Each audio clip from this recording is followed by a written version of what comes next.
Planting, transplanting, weeding can be done in many different ways and requires different types of tools depending on what you're doing.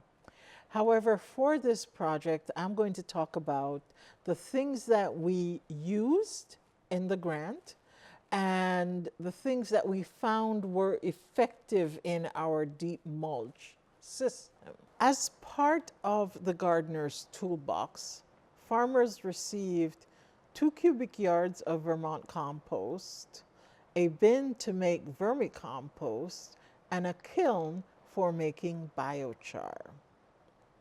This allowed them to get started quickly.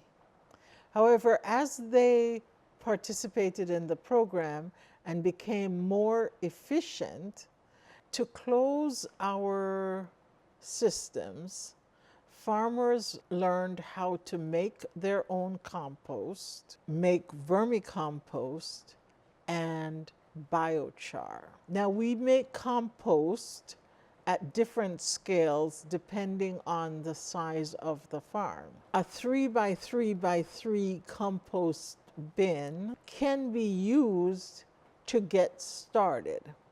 However, as you scale your operation, so will the size and the amount of compost that you need on farm. The interesting part of this is, as your needs grow, the amount of waste from leaves being discarded or manure created on farm also increases, making more compost.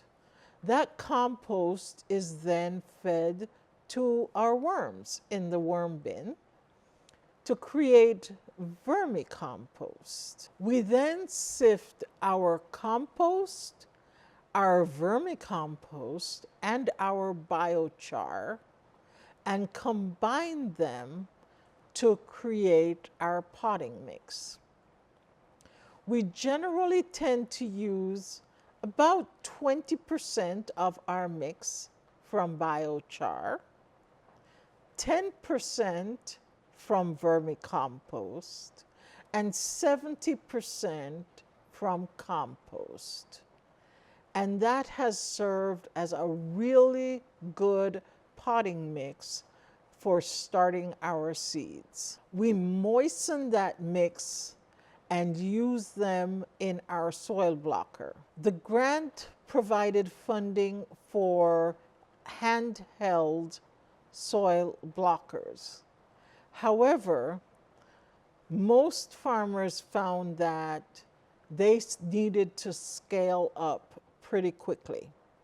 And so several invested in the stand-up soil blockers or the 72-cell commercial soil blocker. Another way of starting seeds became really popular during this program, and that was using paper chains with the Paperpot transplanter. At Delaware Permaculture Farm, they invested in a Paperpot transplanter. However, one of the things that we found was that it did not work very well in the deep mulch system if you had big wood chips. So while it does save time, if you're doing really fine compost and you're able to transplant easily into that, if you have a lot of wood chips in your compost that's going to break down over time slowly, the Paperpot transplanter becomes pretty cumbersome. It's a system that we have moved away from. What we have found to be very effective is the Potiputki. The Potiputki is a transplanter for tree saplings, but it works really well with soil blocks. There are 2 sizes that were trialed, the 63 millimeter and the 55 millimeter. And we will say for the larger soil blocks, the 63 millimeter, 2.5 inch Potiputki are perfect. Direct seeding. Direct seeding is just that. It's putting a seed in the ground without getting it to germinate first. And it can be done as simply as making a little hole. We generally say no more than twice the size of the seed, and planting your seed. However, as you scale, sometimes you will use a planter to speed up that process and also to reduce the amount of bending over that you do while planting. In the gardener's toolkit, they each received an Earthway planter.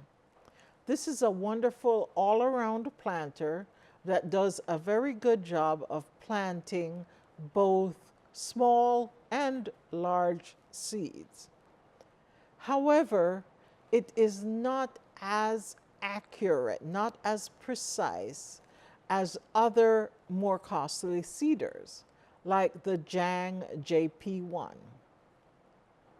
Some of the farmers did upgrade their seeders to the Jang JP1, which did a very good job with direct seeding seeds that needed to be placed very closely together. It's a wonderful walk behind precision seeder. However, it handles small seeds much better than it does large seeds. The Jang also has a TD1 that was designed for larger seeds.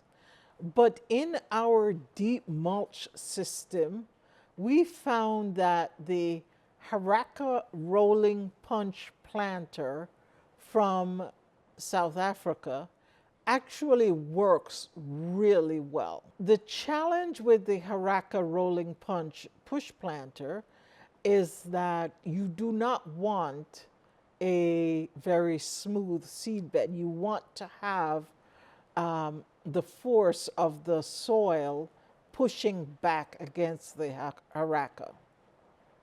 The other thing is that it has a fixed 1 foot spacing.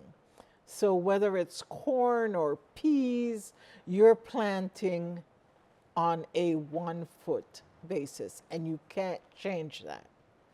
That said, we rely heavily on the Haraka rolling punch push planter to plant all our big seeds that are planted on a 1 foot spacing. When it comes to weeding in no-till organic market garden production, depending on how much stick-to-itiveness you have, in many cases, you don't even need to invest in tools to weed, because hand weeding is very effective in deep mulch. Weeds will actually come up very easily when pulled by hand. We have, when we're creating seed beds, used the wire weeder, especially when we're going to be doing something like carrots that need to germinate in a weed-free bed. So just before the carrots germinate, we can pull through the wire weeder. We can also pull the wire weeder through lettuce mix and spinach mix that we're going to be growing for market. But you really want to get those weed seeds when they're in that really thin stage, because after that, the wire weeder is not as effective. Some of the other weeders that we would suggest is a single or double wheel hoe with attachments. At Delaterre Permaculture Farm, they've experimented with several implements, and they have found that sometimes simpler is better.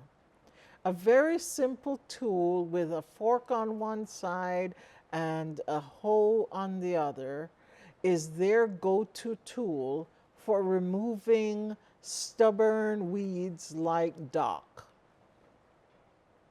So there are several ways to plant, transplant, to weed, and to maintain your garden. But we end up going back to some of the basic tools to maintain this deep mulch system. And the reality of it is sometimes a simple walk through and just pulling a few weeds is the best way to keep your garden going.